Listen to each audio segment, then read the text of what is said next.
Hola, ¿qué tal? Muy bonito martes, esperando que se encuentren muy bien. Aquí en el municipio de Cuautitlán está lloviendo un poco, ya descendió incluso la temperatura, hace algo de frío, pero estamos aquí presentes en su programa La Fuerza de la Noticia con su servidor Leonardo Antonio Hernández Aguilar. Bueno, vamos a darles a conocer qué es lo que ha estado pasando tanto a nivel nacional como internacional. El siguiente video es sobre abusos policiales. Veamos cuánto le estaban pidiendo a este ciudadano para que no se llevaran su vehículo al corralón y cómo el oficial sale corriendo después de que una reportera lo haya exhibido. Veamos el siguiente video. Una reportera de TV Azteca estaba transmitiendo en Naucalpan. Un ciudadano de una minivan que estaba cerca le hace señas porque un policía lo estaba extorsionando. La reportera se acerca y al preguntarle al señor qué pasaba, le dijo que él tiene un permiso para circular en todo México, pero el policía le estaba pidiendo 5,300 pesos o se llevaba su vehículo al corralón. El policía sale corriendo y la reportera lo persigue y al llegar a la esquina se encuentra con alrededor de 10 policías con la cara tapada. ¿Esto qué es? Es una extorsión descarada. Por eso es urgente desaparecer los corralones, porque no son una medida administrativa, son un arma de extorsión. Ya basta de castigos económicos, ya basta de amenazas al ciudadano honesto que trabaja. Te quieren obligar a pagar lo que no hiciste por miedo a que te quiten tu vehículo. Esto se pudo documentar porque la reportera estaba cerca, pero imagínense cuántos casos de extorsión hay al día. Eso es delincuencia desde el servicio público, delincuencia desde el gobierno. Eliminar los corralones es quitarles la herramienta de la extorsión para que nunca jamás usen el miedo como negocio. Estamos de regreso. Esconden información bajo el pretexto de seguridad nacional y reservan por 5 años información del descarrilamiento del tren interoceánico para tapar errores y posibles actos de corrupción. Corre video. Se descarrila el tren interoceánico y en lugar de rendir cuentas, reservan la información por 5 años. Así, el gobierno federal decidió reservar por 5 años la información técnica usando el argumento de seguridad nacional. No porque no exista la información, sino porque decidieron no mostrarla. Con ese mismo argumento se ha ocultado la información del Tren Maya, Dos Bocas y del AIFA, incluyendo costos, contratos y estudios técnicos. No es excepción, es una práctica recurrente. Ocultar la información pública, ocultar la información de tu dinero, porque las obras públicas se hacen con el dinero de la gente, no es el dinero del gobierno. El resultado es un gobierno cada vez más opaco que no quiere mostrar a quién se le asignan los contratos ni cuánto se gastaron. El ciudadano queda indefenso. Los medios no tienen información y no podemos saber qué es lo que está sucediendo con las obras públicas. La democracia se debilita cuando los ciudadanos no tienen suficiente información.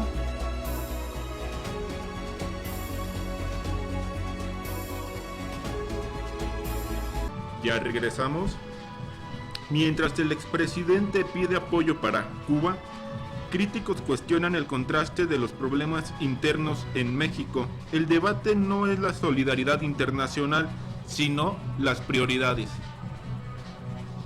Ve lo que dice Claudia. El día de ayer, Hoy, mañana, ¿son días? Es redundante decirlo así. el presidente López Obrador, Expresidente, ya no es presidente, porque ya no preside. ¿O sí? que está ahora en retiro, que está allá en Palenque, escribiendo libros, Ah, sí, como el que escribió su exasesor jurídico y donde destapó toda la corrupción del sexenio pasado. Un morenista acusando de corrupción, desvíos y financiamientos turbios a las campañas de muchos morenistas actuales de su sexenio. escribió ¿Una disculpa por lo robado en Huachicol por sus cercanos? algo en sus redes sociales. Ah, no, una disculpa por lo del tren descarrilado, o por los abrazos, o por lo de Segalmex. Y dijo, me siento muy herido por lo que le pasa. ¿A las madres buscadoras? ¿A la viuda de Carlos Manso? ¿Al pueblo de México por haber llevado su deuda casi al doble? Al pueblo de Cuba. Ah, ya. Sí, es triste lo que su dictadura les hace. Porque el pueblo de Cuba tiene muchos años que ¿Ha sido saqueado por sus dictadores? ¿Han reprimido voces opositoras? ¿Han gobernado con un modelo fallido sin el apoyo popular? le hicieron un bloqueo. Ahí vamos con lo del bloqueo.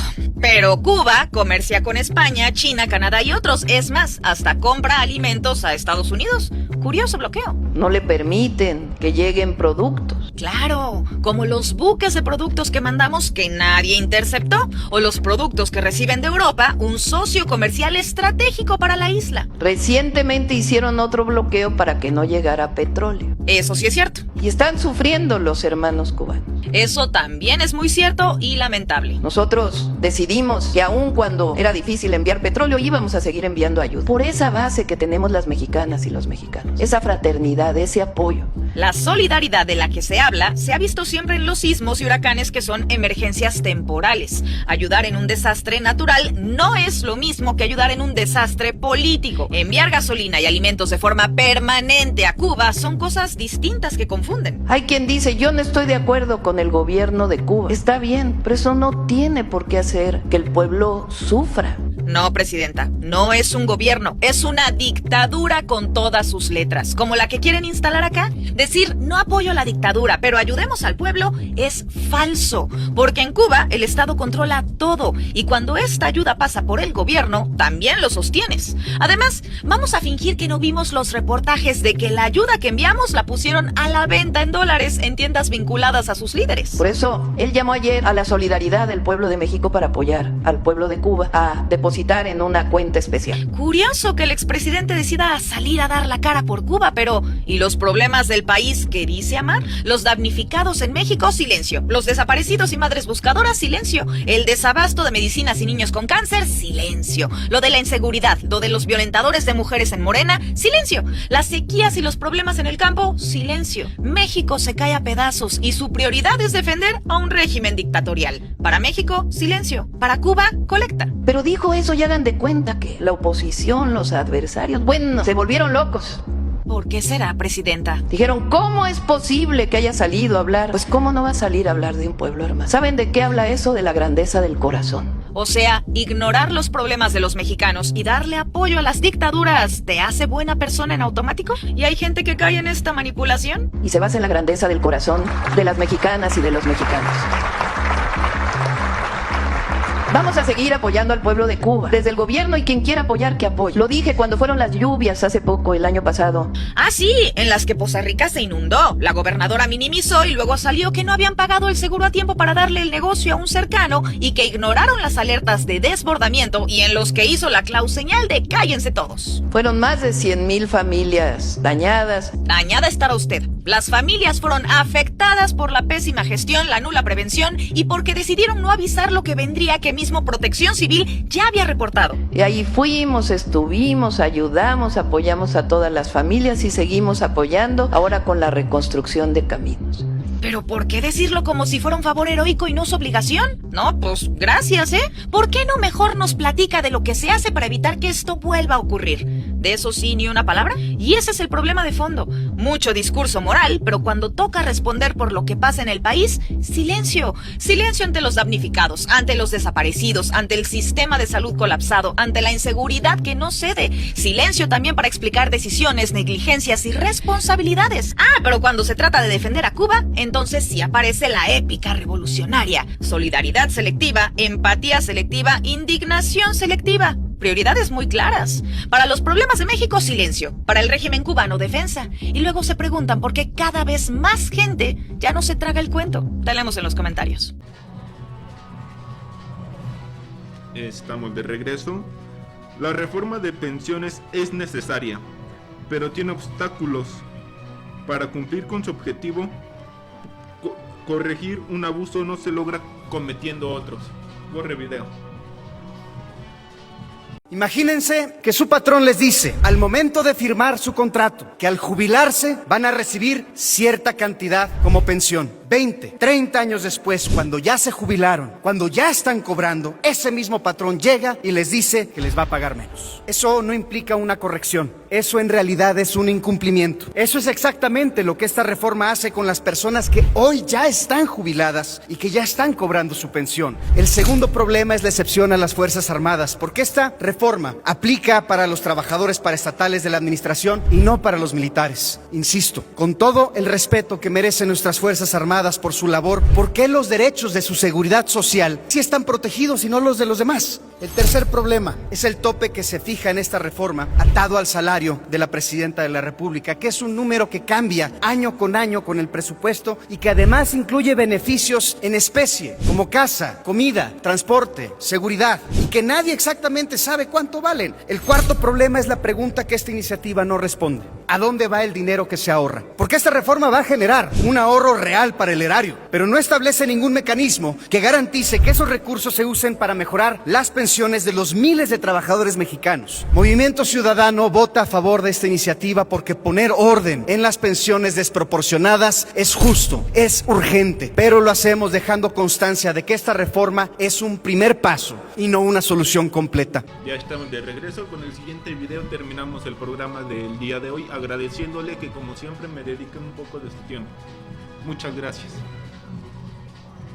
Fue amigo de Porfirio Díaz, pero se atrevió a decirle sus verdades. Justo Sierra le dijo que la presidencia vitalicia era una monarquía con disfraz republicano y creía que no servía de mucho el progreso del porfiriato sin elevar la calidad de vida del pueblo. Algo que solo puede lograrse educando a la gente, pero no para memorizar, sino para pensar. Justo Sierra fue un porfirista muy respetado, y a pesar de algunas diferencias con Díaz, lo convenció de la importancia que tenía impulsar la educación pública para realmente transformar al país. Sierra logró la creación del Ministerio de Instrucción Pública y Bellas Artes, que después se convirtió en la SEP. Aunque fue varias veces diputado y tuvo bastantes puestos importantes, su verdadera pasión era ser educador. Decía que la grandeza de un país se mide por su educación. Justo Sierra diseñó el plan para la escuela mexicana con becas para alumnos destacados, mejor preparación para maestros, autonomía de jardín de niños, pero uno de sus más grandes legados fue la creación de la Universidad Nacional, que se inauguró durante los festejos del centenario de la independencia en 1910 y años más tarde se convirtió en la UNAM.